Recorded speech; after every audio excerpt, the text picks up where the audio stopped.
하나님, 광야 속에서의 감사라는 설교 제목을 따라 느헤미야 8장 하나님의 말씀을 대면하고자 합니다. 들려주시옵소서. 나를 향하시고 우리 가정을 향하시며 내 인생 광야 여정을 향하신 하나님의 음성이 밥으로, 생명으로, 피로, 살로 다가오게 하여 주시옵소서. 예수 그리스도 이름으로 기도합니다. 아멘. 자, 여러분, 광야길 잘 가고 계십니까? 예. 건강, 물질, 그리고 사람 때문에 혹시 여러분 이번 한 주간 인생길이 좀 심령이 복잡한 한 주는 아니었는지 모르겠어요. 건강, 물질, 사람, 하나님께서 여러분들의 광야 여정해 주시는 세 가지 축복인데요, 근데 하나님이 이 세 가지 축복을 도리어 광야의 도구로 사용하셔서 여러분들에게 허락할 때가 있어요. 왜일까요? 나를 낮추기 위해서요. 내 마음에 무엇이 있는가 확인하고 점검하기 위해서요. 그래서 결국 마침내 여러분과 자녀들에게 복을 주도록 하기 위해서요. 혹 이 세 가지 광야를 지금 통과하다가 3부 예배 온 중이더라도 나의 의복이 헤어지지 않고 나의 발이 부르트지 않게 하시는 분은 하나님이십니다 라는 이 고백으로 살아내주세요 라고 했던 내용이 지난 주일 설교였습니다. 조금 기억나세요? 예. 이 광야 가운데서도 날 인도하신 하나님에 대한 신뢰함으로, 자, 오늘과 내일 광야 다시 한번 가시겠습니까? 아멘. 아멘 하시지요?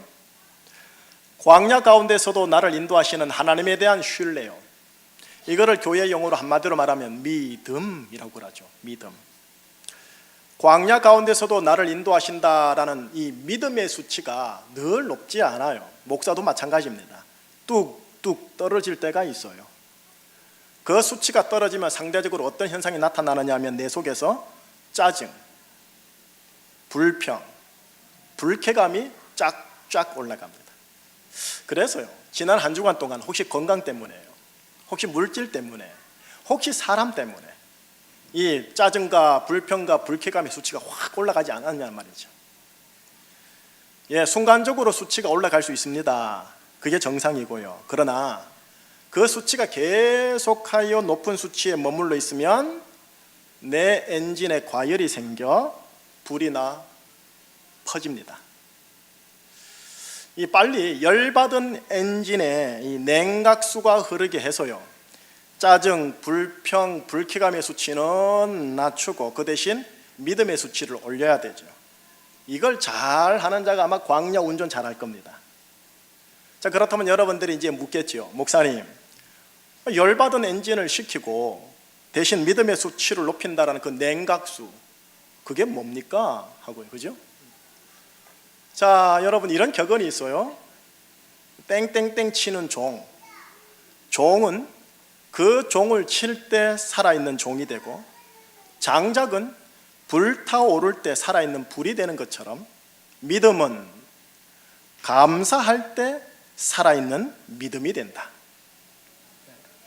여러분, 감사라는 게 열받은 엔진을 식히고 믿음의 수치를 높이는 냉각수예요. 이 감사라는 단어와 함께 꼭 붙어야 할 단어가 하나가 있어요. 기독교 복음 신앙의 참으로 중요한 핵심 단어가 뭐냐면 이 은혜라는 단어예요. 여러분, 이 복음 신앙의 핵심 단어인 은혜를 망각하고 까먹고 잊어버리면 그걸 사자성어로 뭐라고 하냐 하면 배은망덕이라고 합니다. 여러분, 교회에서든 예배에서든 순모임에서든 오늘 이 자리 설교에서든 은혜를 받는 것 대단히 중요합니다. 찬양 가운데, 기도 가운데, 말씀 가운데, 교제 가운데, 함께 먹는 식사 가운데 은혜를 받는 것 대단히 중요합니다. 그런데 받은 은혜를 까먹지 않고 기억하여 그 은혜를 의식하고 광야 여정 월화수목금토를 지나가는 게 더더욱 중요합니다.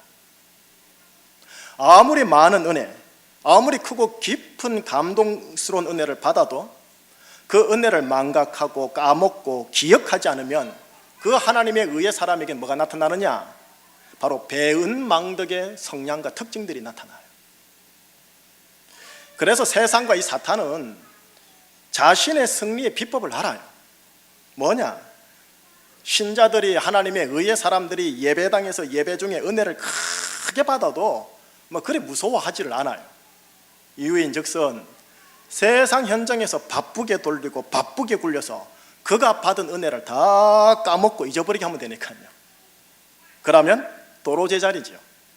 30년 광야를 가더라도. 감사가 뭐냐? 이 은혜와 함께 가는 이 감사란 기억하는 겁니다. 감사는 하나님이 나에게 주셨다고 생각하는 은혜를 기억하려고 하는 것을 감사라고 그래요. 그렇게 감사는 배은망덕한 사람이 되지 않으려고 노력하는 의의 사람들의 가장 기본 근력이어야 합니다. 기본 근력이 강해야 되거든요.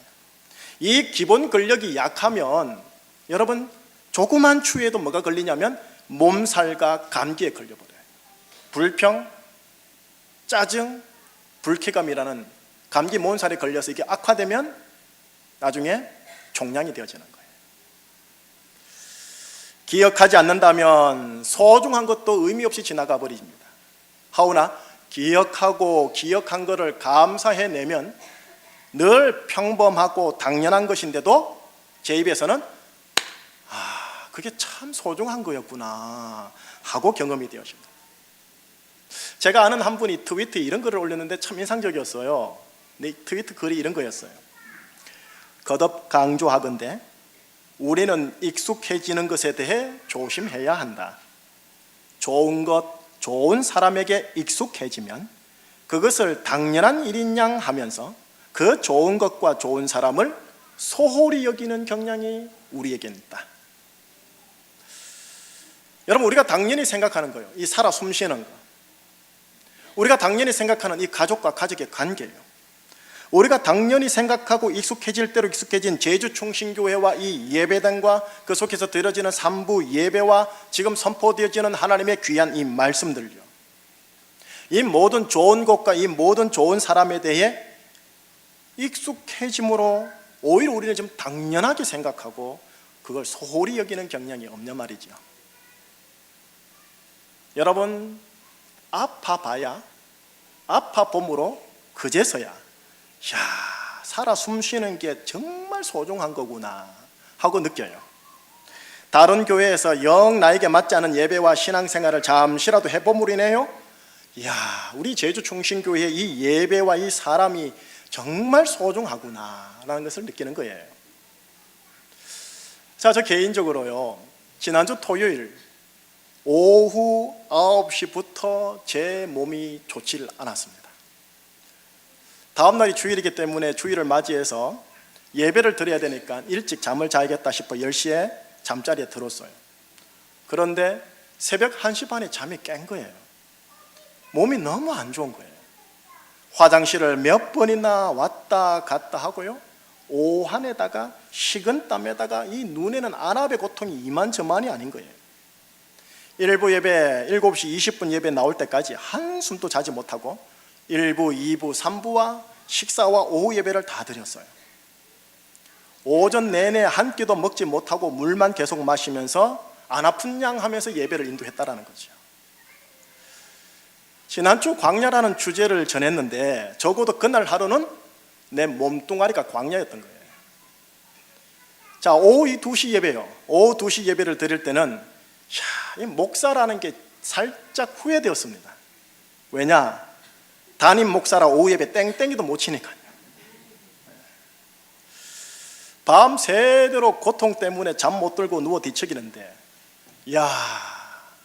잠들 수 있는 게 이렇게 소중한 거구나 또 한 번 느낀 거죠. 그리고 예배당에 와서 예배를 드리고 식사를 하고 오후 예배까지 드리는데 내가 마음 편히 건강하게 가서 예배 드릴 수 있는 교회와 만날 수 있는 사람들과 교회밥을 맛있게 먹을 수 있는 것, 이거 정말 소중한 거구나. 지극히 당연한 건데 새삼 느낀 거예요. 제가 왜 하나님이 저마다 이렇게 광야를 허락하실까요? 지난주 설교 말씀에 정답이 있었죠. 나를 낮추기 위해서라고요. 그러나 제가 지난 토요일 날 하루 경험으로 깨달은 바는 뭐냐? 너무나 당연하게 받아 누리고 사용하는 일체의 좋은 것들과 좋은 사람들이라는 은혜를 새삼 기억하여 감사하는 자가 되도록 하기 위해서는 아닌가, 그 생각이 들었던 거예요. 주신 은혜 너무 평범하다 생각하여, 너무 당연하다 생각하여 쉽게 까먹어버리는 배은 망덕한 신자가 되지 않도록 하기 위해서 말이지요. 그래서 하나님은 데살로니가전서 5장 18절, 너무나 유명한 말씀이지만 너무나 우리가 무시하는 말씀을 주신 것 같아요. 우리 한번 자막에 나오죠. 한번 같이 읽어봅시다. 시작. 범사에 감사라, 이것이 그리스도 예수. 범사에 뭐하라? 감사. 무릎 범자, 모든 사소한 일에 감사하라. 내 인생이 어떻게 풀릴 것인가에 대한 하나님의 뜻이 무엇인지요, 이거 구하기 전에 그렇게 사소한 것에 있어서의 감사, 이것이 하나님의 뜻이래요. 다르게 표현하면 아주 사소한 범사에 녹아져 있는 평범하고 당연한 은혜를 생각해내요, 한번 기억해 보라는 겁니다. 너무나 당연하게 받아들인 좋은 것과 좋은 사람들이, 이야, 하나님이 나에게, 우리 가정에게, 우리 교회에 주신 소중한 은혜였구나 기억하는 것, 그걸 고백하는 것, 그게 감사라는 거예요. 자, 이제 이 배경을 가지고 오늘 본문 들어가는 거예요. 오늘 본문은 느헤미야서입니다. 느헤미야서의 시대적 배경부터 얘기를 해야 되겠죠. 하나님의 선택한 백성 이스라엘이요, 그들의 역사의 인생 흐름 속에서 하나님이 주신 그토록 소중하게 여겨야 할 좋은 것 두 가지를 까먹어버리고 망각하고 잊어버려요.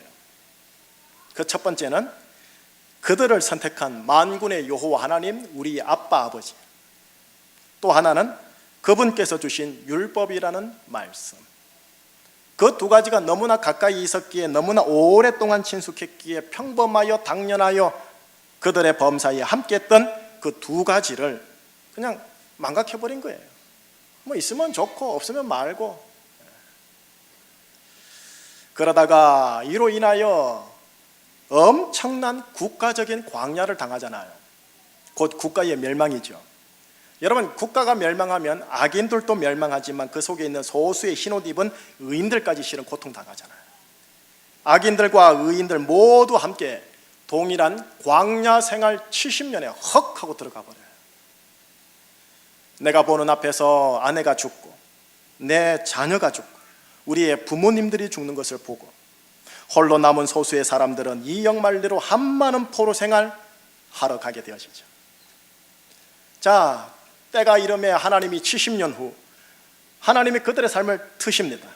그리고 고향으로 돌아와 다시 새롭게 시작할 수 있는 기회를 그들에게 다시 주십니다. 너무나 많은 것을 잃어버린 후, 너무나 큰 긴 고통의 시간을 겪은 후, 그래도 감사한 것은 하나님이 새로운 시간을 주셨습니다. 바로 그때 하나님께서 두 사람의 인물을 주셨어요. 하나는 에스라라는 유대 종교 지도자 이 인물과, 또 하나는 느헤미야라는 정치 인물 지도자들을 주셔가지고 그들의 고향의 상징이요, 그들의 영의 상징이요, 그들의 삶의 상징인 수도 예루살렘을 빌드업, 세우게 하셨어요. 우선 느헤미야라는 정치 지도자를 통해서 예루살렘 성벽을 실제로 잘 지어서 그 유대 사회의 시스템을 세웁니다. 먹고 마시는 문제가 해결돼야 하니까요. 그리고 난 후 에스라라는 종교 지도자를 통해 하나님의 정신이 담겨있는 율법을 가르쳐서 유대인들, 하나님의 백성들이 지녀야 할 영적 정신과 영적 철학과 영적 가치를 그들에게 심어주는 작업을 하십니다. 그 내용이 느헤미야서예요. 느헤미야와 더불어 전 백성들이 의기투합하여 예루살렘 성벽을 좀 부족하지만 완공을 시켜요. 그리고 난 후 새해가 왔을 때 신년 1월 달에 전 백성들이요, 예루살렘 성벽 중에 수문 앞 광장에 함께 모입니다. 그리고 난 후 다음 단계로 에스라를 통해 유대인들이 지녀야 할 영적 정신과 철학, 영적 말씀의 가치를 그들에게 무장시키려고 함께 모여요. 그것이 이제 오늘 본문 느헤미야 8장이에요. 자, 이 8장 본문 구절에 들어가기 전에요, 3절을 먼저 읽고 들어가 보십시다. 자, 우리 3절 같이 읽어볼까요? 시작.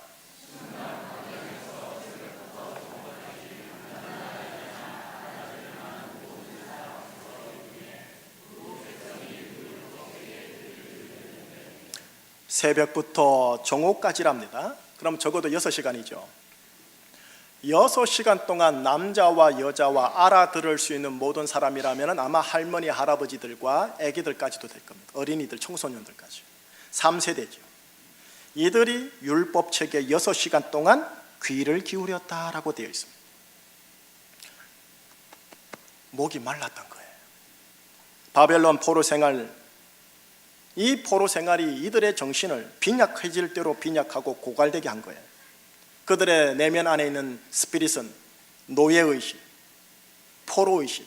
우리는 포로 생활했기 때문에 포로민들이야, 아무것도 안 돼, 있는 게 있어? 뭐 없잖아 하는 패배의식으로 인해서 앞으로 광야 생활 살아내도록 하는 그 스피릿, 정신이 지금 약해져 있던 거예요. 그래서 나와 가정을 강하게 세우는데 힘이 되는 그 말씀, 힘이 되는 그 생명, 영적 철학의 물에 대해서 목이 말랐던 거예요. 하나님께서는 사회 시스템 중에 하나인 예루살렘 성벽을 세운 후에 에스라와 느헤미야를 통해 이제 백성들의 정신을 율법을 통해 이제 강화시키기 시작합니다. 그 내용이 이제 오늘 본문이에요. 오늘 본문 8절과 9절을 이제 한번 같이 천천히 읽어 보십시다. 시작. 하나님의 율법책을 낭독하고 그 뜻을 해석하여 백성에게 그 낭독하는 것을 다 깨닫게 하니 율법의 말씀을 듣고 다 우는지라. 총독 느헤미야와 제사장 겸 학사 에스라와 백성을 가르치는 레위 사람들이 모든 백성에게 이르기를 오늘은 너희 하나님 여호와의 성일이니 슬퍼하지 말며 울지 말라 하더라. 8절에서 율법을 낭독하고 그 뜻을 해석하여 다 깨닫게 하였다라고 되어 있고요, 연이어 9절에서는 뭐라고 말하냐, 그 백성들이 다 울더라. 한마디로 뭐예요? 감동 먹은 거예요. 감동. 여러분, 사람은 자고로 옳고 그름을 일러준다고 지적한다고 변화되는 게 아닙니다. 감동을 받아야 그의 삶에 진정한 변화가 일어납니다. 빈곤한 내 정신에 말씀으로 감동을 받아 운 거예요. 이 울음은 좋은 울음인 거죠. 지난날 너무나 익숙하게 다가왔었던 여호와 하나님과 그분의 말씀인 율법이 이제는 어떻게 다가와요? 너무나 절절하게 소중하게 귀하게 다가온다라는 거예요. 70년 이상이나 들어보지 못했던 하나님의 엄중한 꾸짖음도 듣고, 그러는 가운데 따뜻한 위로도 듣고, 그러는 가운데 힘있는 격려의 메시지도 듣고, 그러는 가운데 내일을 약속하시는 희망의 예언의 말씀도 듣다 보니까 그 말씀이 나를 울리더라는 거예요. 그래서 9절에서 에스더는 울지 말라, 슬퍼하지 말라 권면하고요, 10절에서는 아주 현실적인 감각을 가진 정치 지도자 느헤미야가 현실적인 대안을, 위로를 제시합니다. 자, 10절을 한번 같이 읽어볼까요?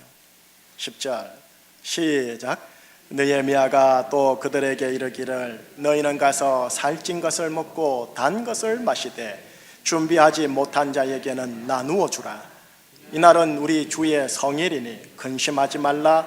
여호와로 인하여 기뻐하는 것이 너희의 힘이니라 하더라. 느헤미야 정치 지도자 확실하게 백성들의 필요한 게 뭔지 알아요. 살찐 것을 먹어라, 단 것을 마시라, 그리고 혹 준비되지 못한 자가 있다면 flowing, 흘려 나누어 줘라, 섬겨라. 그리고 끝에 나오죠. 여호와로 인하여 기뻐하는 게 너희들의 힘이니라. 광야 생활 거쳐 나가야 할 텐데 너희들의 밥심이 뭐냐? 여호와를 기뻐하는 거다. 여러분, 예배 마친 후에 오늘 식사가 거나합니다. 단 게 많이 나올 겁니다. 꼭 드시고 가셔야 합니다. 살찐 것을 먹고 단 것을 마시면 육체가 힘을 얻습니다. 칼로리가 들어오니까. 또 말씀을 통하여 하나님 곧 예수 그리스도를 해석하고 깨닫게 되면 예수 그리스도로 인하여 기뻐하게 되고 이것이 내 심령의 밥심이 됩니다. 이로써 감사가 나오고 이로써 믿음의 수치가 올라가고 이로써 광야를 통과할 수 있는 그 힘을 얻게 되어집니다. 자, 이들이 어떻게 됐을까요? 12절 끝에 결론을 읽고 이제 마무리를 한번 해보죠. 12절을 한번 마지막 읽어볼까요? 모든 백성이 곧 가서 먹고 마시며 나누어 주고 크게 즐거워하니 이는 그들이 그 읽어 들려준 말을 밝히 암이라. 이들의 울음이 이제 그쳤습니다. 대신에 먹고 마시고 나누어 주고 크게 즐거워하더라. 크게 즐거워하더라.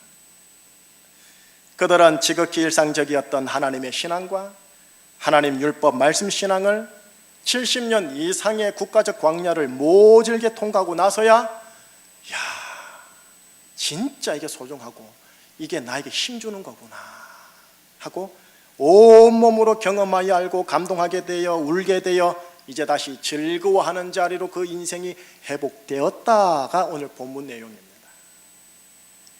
자, 여러분 이제 결론을 맺을게요. 우리에게 접목을 해보십시다. 오늘은 추수감사주일입니다. 농경산업에서는 한 번의 추수가 있기에 추수감사주일의 감사는 1년 중에 단 한 번에 불과합니다. 그렇기에 오늘은 추수의 의미를 두지 마시고 감사라는 단어를 생각해 보죠. 여러분하고 제가요 살아가는 데 있어서 참으로 소중한 것들은 대부분 은혜로 값없이 받았다는 것 아세요? 자, 우선 육체와 관련된 물료, 그거 요즘은 생수로 사 먹긴 하지만 거의 값없이 은혜로 주신 거죠. 그리고 우리가 마시는 공기, 빛과 여린 태양, 24시간 뛰는 심장, 24시간 호흡하는 허파, 오장육부의 소화기관, 내가 하는 거라고는 물 마시고 공기 마시고 음식물을 먹는 것뿐, 나머지는 하나님의 은혜로 값없이 주신 것들이 자기들이 알아서 움직여서 나를 살려주더라는 겁니다. 이것들이 고장이 나서야 이야, 이것들이 정말로 소중하구나 하고 절절히 경험합니다. 또 육체적인 것 말고요, 우리의 심령과 관련된 영적 구원, 성경에 기록되어 있기를 예수님의 속량으로 말미암아 하나님의 은혜로 값없이 얻게 하셨다라고 되어 있습니다. 물론 예수님의 피값 대가 지불은 혹독했지만 적어도 나에게는 하나님의 은혜로 값없이, 하나님께서는 나에게 우리에게 참으로 소중한 것들은 가만히 보면 은혜로 값없이 주신 것들입니다. 평범하게, 지극히 당연하게 주셨습니다. 그런데 너무나 당연하다고 가볍게 여기고 있기에 우리는 이 은혜를 망각하고 까먹어버려요. 지금껏 내 노력과 상관없이 큰 은혜로 주신 것인데도 지금 당연히 받아야 할 것 고장났다고 사라지게 했다고 도리어 하늘을 원망해요. 지금 연수까지 살아온 것에 대한 일체 감사하지 못하고, 이 은혜를 망각하지 않고 기억하려고 하는 자, 그리고 그것의 소중함을 알고 감사를 고백하려고 하는 자, 바로 그가 믿음의 수치가 올라가 하나님에 대한 신뢰함으로 나에게 주어진 광야를 통과하는 힘을 얻게 된다는 것입니다. 저에게 접목을 해볼게요. 설교를 준비하면서 지난 주일날 온몸이 아파 오후 예배에 땡땡이 치고 싶었으나 예배 드릴 수 있는 예배당과 교회가 있어서 감사했습니다. 그리고 오늘은 아프지 않고 설교할 수 있게 해주셔서 너무 감사합니다. 이게 지극히 당연한 건데요. 지극히 당연한 건데,